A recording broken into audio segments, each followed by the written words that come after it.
That's lovely, thank you. I'm here to talk to you today about the role of the Violence Against Women Partnership in developing a coordinated community response to violence against women and girls in Edinburgh. And I'm going to use the example of the Domestic Abuse Strategy and Improvement Plan. When I was asked to speak about this, I really started thinking about collaborative working and partnership working. And one of the things that really came to mind is something that a colleague of mine spoke about. It was a quote from the Green Book, which was a series of recommendations in 1999 about developing a coordinated community response in Edinburgh to domestic abuse. It was developed in the States. And she spoke about the need for passion, power, and politics. And one of the things I thought about in my work with Violence Against Women Partnerships was really along these three kind of themes. We've got a lot of passion. Usually in partnerships for violence against women, there's dedicated people who are really committed to ending violence against women. There's lots of activists. It's more than just a job for a lot of people. We've got clear politics. We've got a gendered analysis in Scotland. We've related violence against women and girls to equality issues. There's a clear political agenda. But sometimes it doesn't feel like we've got quite as much power as we could have. Councillor Parry talked about it not being just an add-on. And sometimes it has felt like violence against women has not had the same standing as other public protection issues. It's not had dedicated posts to support violence against women partnerships. There's not necessarily dedicated funding streams that go directly towards violence against women partnerships. So at times it seems like we've got passion, we've got politics, but sometimes we lack power. So I started thinking what makes partnerships really work, and I'm a bit of a geek and a bit of an academic, so I started doing some research on partnership and collaborative working. And I came across Chris Huxham, who embarrassingly I thought was a man until I Googled her, so sorry. But, and Chris Huxham created the theory of collaborative advantage. Collaborative advantage is to achieve something that could not have been attained by any of the organisations acting alone. So something about the fact that we achieve something that we wouldn't have been able to do just working in our own organisation.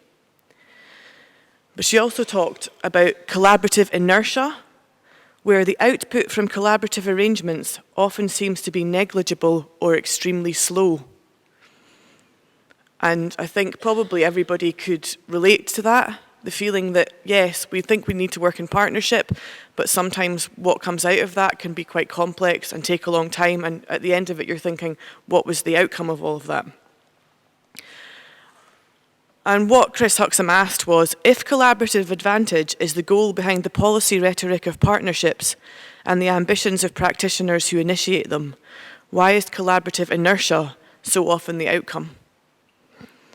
And I'm going to just invite you to think about your own partnerships.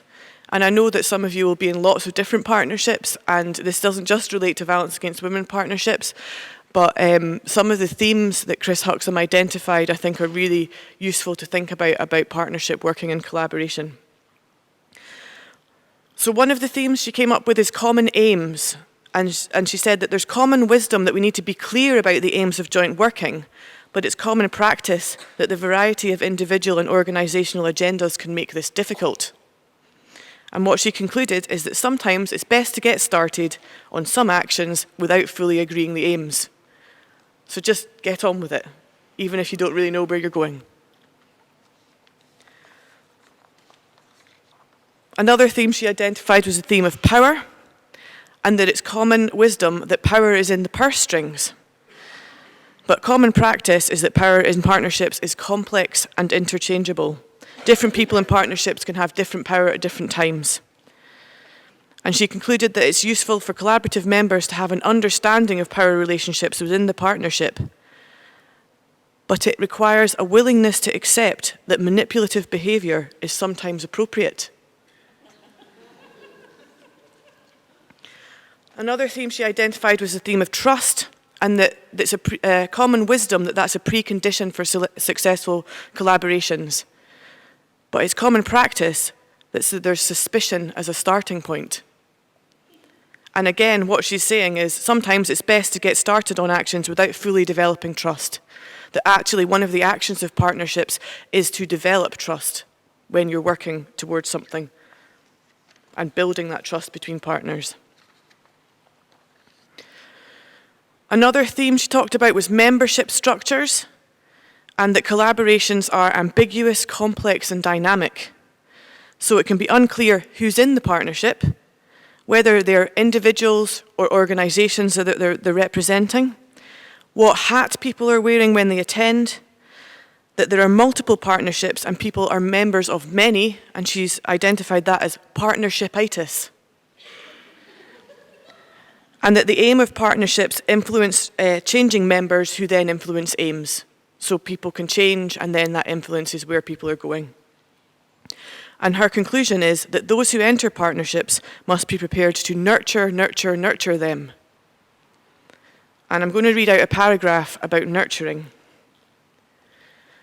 Nurturing is often talked about in the context of the gentle care required for fragile plants. However, to nurture an overgrown garden back to health, rather more decisive tactics have to be taken. Chopping down of excess growth and pulling up of weeds are likely to be key activities, in addition to the nurturing back to health of individual plants that have become overpowered by others. So there's something there about how you make sure that your partnership is nurtured, but that doesn't just involve being nice all the time. Sometimes it involves pulling out weeds. And that's where she'd identified the different types of leadership that can happen within collaborations. And she's identifying leadership as the mechanics that make things happen. So the structures and processes, that could be about meeting times, agendas. It could be about key people in other agencies influencing the leadership of particular partnerships. So sometimes the leadership isn't within the partnership, it's influenced by other agendas. And what she suggested is there's two types of leadership activities. One's the nice, fluffy one, the spirit of collaboration. So that's when you're getting together with post-its and everyone's sitting down and talking about all the things that need to happen. Everyone's allowed to speak and everyone's got the voice. Versus what she's called collaborative thuggery, where you manipulate agendas and politics, where you use your persuasion, your influence, and what I think was referred to as a collective moan to challenge people. And I think as well, I'd add on probably potentially just a bit grumpiness, which I definitely have used. And I'm looking around the room at people that I've worked with, and I think definitely I have been somebody who's used collaborative thuggery. And luckily, what Chris Huxham says is that both are required for effective collaborations. So we need to think about making sure that the agendas of violence against women are on the table, and that that's not always going to be an easy conversation. So Chris Huxham concluded, in terms of partnership working, don't do it unless you have to. Unless the potential for real collaborative advantage is clear, it is generally best, if there is any choice, to avoid collaboration. So sorry, guys. I didn't expect to be saying that when I came here, but I think we don't have a choice. So in some ways that makes it easier. Violence against women is a huge cross-cutting issue. You're not going to be able to work with families at all without coming across violence against women. It's a public protection issue. It crosses adult protection, child protection, offender management, drugs and alcohol, housing and homelessness, community safety, children and young people, schools, workplaces. And it's an issue that requires the coordination of voluntary and statutory sector services working together. So in some ways we don't have a choice not to work collaboratively. I'm just going to move on to talk about Edinburgh and what we've done in Edinburgh in the Violence Against Women Partnership to try and address some of these themes and to try and really work together and improve our collaboration and our partnerships. And I'm going to use the example of the Domestic Abuse Strategy and Improvement Plan that we've developed. So in 2014, Edinburgh undertook the Violence Against Women Partnership self-assessment. It's something that the national network will support people to do, and it looks at a whole number of different themes. which are reflected in some of the themes that Chris Huxham talked about. So issues around power, trust, structure and leadership. And it asked our partnership members to undertake a questionnaire and focus groups to look at what the issues were with the partnership in Edinburgh. And what came about from that was a recommendation that the assessment identified a lack of strategic focus and uncertainty about how the work of the Violence Against Women Partnership aligned with wider outcomes and strategies. So something about not really knowing what the focus of the work was. This was pre-Equally Safe, so I think it was even more confusing at that stage to work out the focus of Violence Against Women Partnerships and their roles, particularly in relation to other public protection committees and agendas. So we made a recommendation that the partnership become a decision-making body with a clear work plan based on priorities, an outcome-based performance framework and a membership able to drive change. So really trying to get the right people around the table and have a clear idea of where it is that we were trying to get to. At that stage, we developed the partnership into having a different structure. We've got an executive group which has got one representative from police, council, health and the voluntary sector, which provides strategic direction and quality assurance. And we have then a reference group that is made up of service providers to network and share best practice and to influence the work of the executive group and vice versa. And rather than having this, everybody sit round the table and come to every meeting, we recognise the fact that there will be some issues where there needs to be specific working groups formed and dissolved around specific tasks and actions, and that we need to bring service providers, public sector partners and subject specialists when required. So not expecting everyone to come all the time, but actually thinking, who do we need at particular times? More recently, we've started looking at the idea of having locality, violence against women and domestic abuse subgroups. We've got 4 localities in Edinburgh and we're wanting to try and make that more of a local plan. We've now got locality plans and teams, and we're wanting to reflect that in the way that we work with the Violence Against Women Partnership. And we're also stealing the idea of the Knowledge Hub, which has been quite successfully used in the Violence Against Women network, and creating an Edinburgh-based knowledge hub so that anyone can find out what they need to know. They don't have to necessarily come to the Violence Against Women Partnership or be involved, but they're going to be able to access a hub that's got research and best practice. We then carried out a 3-year strategic assessment. So this was, again, something that I found out about at the National Network, where you create a data collection plan, analyse data, do horizon scanning, priority setting, and really make your plans evidence-based. So what can we know about what was actually happening in Edinburgh and what the gaps were? And one of the gaps that was identified was trying to develop a coordinated community response to domestic abuse in Edinburgh. So that was something that was agreed by the Corporate Policy and Strategy Committee in Edinburgh in 2016, that we had an ongoing plan to try and look at what we needed to do in Edinburgh to improve our response to domestic abuse. So in April 2016, 8,000 postcards and posters were distributed across Edinburgh, and they asked adults, children and young people and professionals to take part in a consultation on services for people who've been affected by domestic abuse. And whilst this was related initially to the commissioned services that the council have, so we have specialist providers that we commission, we recognise there's no point looking at individual services. We have to start talking about the whole pathway.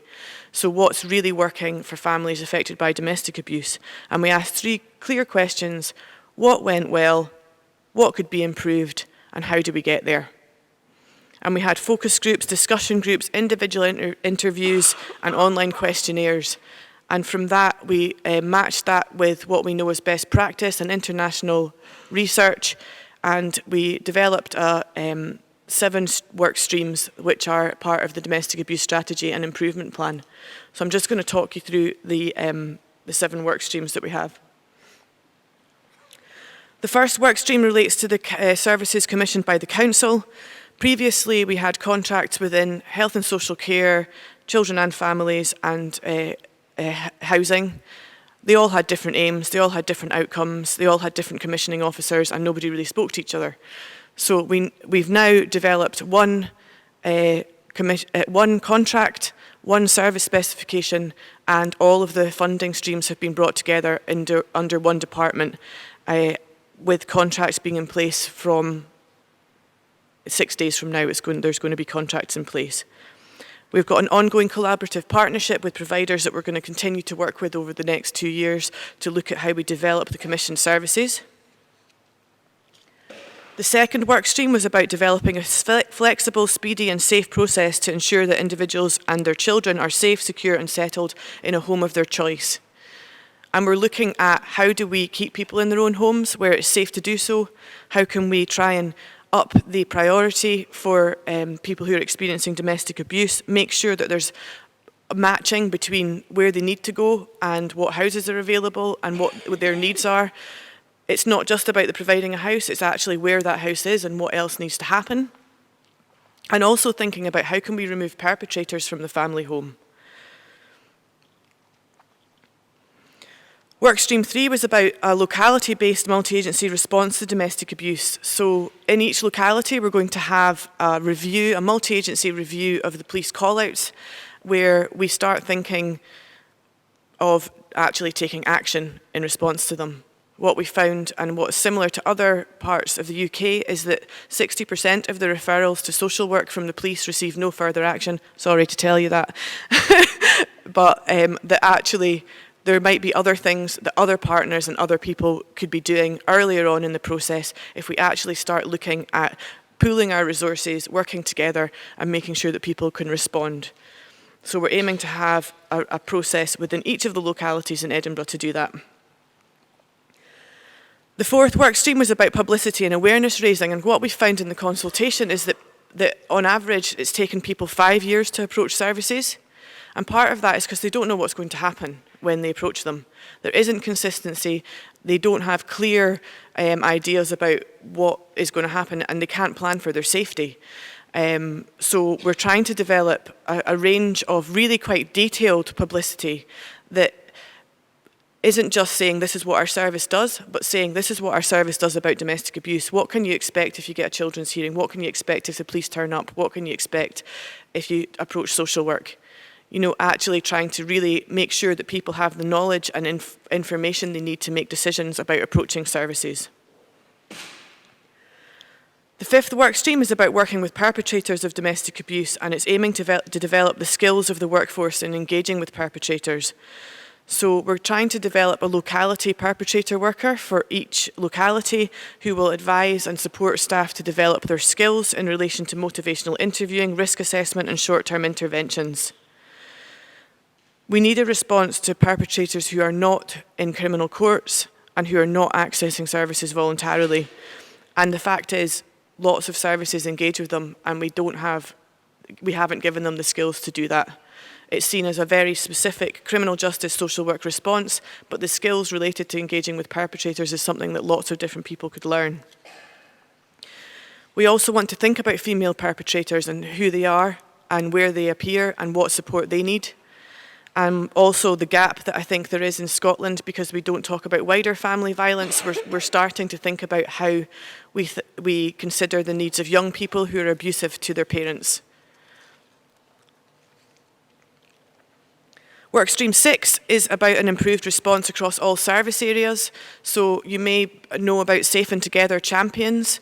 In Edinburgh we have people who have been trained in Safe and Together, and there was such a small number of them that we wanted them to be able to spread their knowledge. In fact, there's 2 champions here today, and we've got a stall upstairs, so there's a plug at your lunchtime. But there's champions all over Scotland now, and the idea is that there's people who have an expertise in domestic abuse and how to engage with children, perpetrators, how to signpost to services, and that they can be a go-to person in a team to be able to respond and give advice to different people, rather than hoping that eventually everyone will be trained. Well, hopefully everyone will be trained eventually, but in the meantime, we'll have specific champions in different service areas who have been given and nurtured, given really clear remit and given quite an extensive amount of training. We're going to have 3 tiers of training and have those people be the go-to domestic abuse person in their teams. Finally, the final work stream was about developing effective and accountable governance structures, and this is where we think about the wider Violence Against Women agenda and how this improvement plan fits in with the Violence Against Women Partnership Action Plan, where we make sure that other forms of violence against women, if there's processes and systems and training, that we can link that into as part of the domestic abuse strategy that will do that, and where we link with the equally safe performance framework that's being developed. And, you know, I'm really excited about that, and part of the reason for that is I think it's really important that we hold people to account. And I think the Violence Against Women partnerships sometimes need to be able to have collaborative thuggery. They need evidence to be able to hold people to account and say, this is what we need to be doing and this is how we need to be doing it differently. So it's not necessarily a stick for the partnerships, but it might be a stick for other people that need to listen to what the partnerships are saying. So that's the 7 work streams of the Domestic Abuse Improvement Plan and Strategy. For those that can't see, this is a slide of Everest Base Camp, because one of my colleagues, when I showed her the strategy, said, we've reached Everest Base Camp. This was also a slide that I put up with when we had the collaborative partnership, and somebody said, as long as that's not your solution to homelessness in Edinburgh, I know. But it does feel like we've reached Everest Base Camp and we still have Everest to climb. But we know where we're going, we know where we want to be, everyone's agreed that that's where we're aiming for. And I'm not thinking that this is going to take any time soon, particularly because a lot of the work streams rest on people who already have jobs. But we're plodding along and we're getting there. So the development of the strategy really was multi-agency development and implementation. The consultation was responded to by a range of partners. All agencies held their own focus groups with their staff and service users. We're bringing together different funding streams from different departments. We're creating a multi-agency response to incidents and training champions in a multi-agency settings. We're sharing expertise that have originally been in one area around engaging with perpetrators across lots of different agencies and services. And we're ensuring that our performance is monitored in a whole variety of different strategies. So yes, we have the Violence Against Women Partnership Performance Framework, but we also want to appear in the Equality Framework, the Child Protection Improvement Plan, Public Protection Strategies, the Edinburgh Partnership and locality plans. This has been agreed by the Edinburgh Partnership, which is the Council, Police, Health and the voluntary sector, and we have a multi-agency steering group. So it really is a multi-agency piece of work that we're trying to achieve. But going back to passion, power and politics, like I say, I think Violence Against Women partnerships have always had passion, but it might be about using our passion to convince others to join the fight against violence against women. And we need to understand their passions. So sometimes their passions might be about reducing homelessness, they might be about keeping children safe, they might be about saving money. So maybe we need to frame our arguments in things that other people need and try and meet our mutual needs. Politics, I think with the Equally Safe strategy and performance framework, the fact that local authorities have signed up to that, in some ways we're in a really good position of having agreed politics across the sector. And I'm really hoping that the cross-directorate support that there is in national government will start to filter down to local authorities too. But still, at times, I feel that Violence Against Women partnerships have not as much power as they should have. And that's particularly, I think, in relation to resource power. But there are lots of types of power. There's personal power, which comes from your personal attributes, such as strength of character, passion, inspiration, beliefs, communication skills. Using your position, so using our position in a hierarchy to get people to do what we need them to do. Using our position to motivate other people. Using our position to get on board people who have even more position power. When I started in post, I joined the Children and Families Choir, which is, I think, the social work equivalent of the golf course. But there's certainly something about making links with people who, if we don't have the position power, do. Expertise power is something that I think Violence Against Women partnerships really have in spades. We've been doing this work for decades. We know what the people we work with need. And it's a huge strength for the sector that we have such a lot of expert power. And yes, we've got sometimes limited resource power, but I always like to steal other people's budgets. So, for example, Safe and Together in Edinburgh was done on an underspend from the Child Protection Committee, and is now in, I think, about 9 local authorities in Scotland. So linking onto other people's money, if you don't have any of your own, I sit next to the Child Protection Lead Officer and constantly badger him. And finally, relationship power. So relationship power is about the people you know and associate with, the contacts you make across an organisation and outside of it. So it's about events like this. It's about the links that we make with each other. You know, there can be collaborative inertia when you work in a partnership, but if you want to go fast, go alone, and if you want to go far, go together. We need to really think about how the links that we have, and I know what it's like being somebody who works with violence against women in a local authority, and how important it's been for me to link with other people in other local authorities who do the same work. And you know, it can feel lonely, but we've got pals, and carry on speaking to each other. You know, it was the Violence Against Women network where I spoke to people about service redesign and learnt across other local authorities how they'd done it. I found out about strategic assessments, about the self-evaluation of the partnerships. That's where we spoke about Safe and Together and developed performance frameworks. So the national network, I think, is a really critical thing in terms of the relationship power that we have. And I truly believe that real multi-agency work is about relationships, and that sharing our passions and politics with each other and with others who have different passion and different politics means that we can work together to eradicate violence against women and girls in Scotland. So thank you.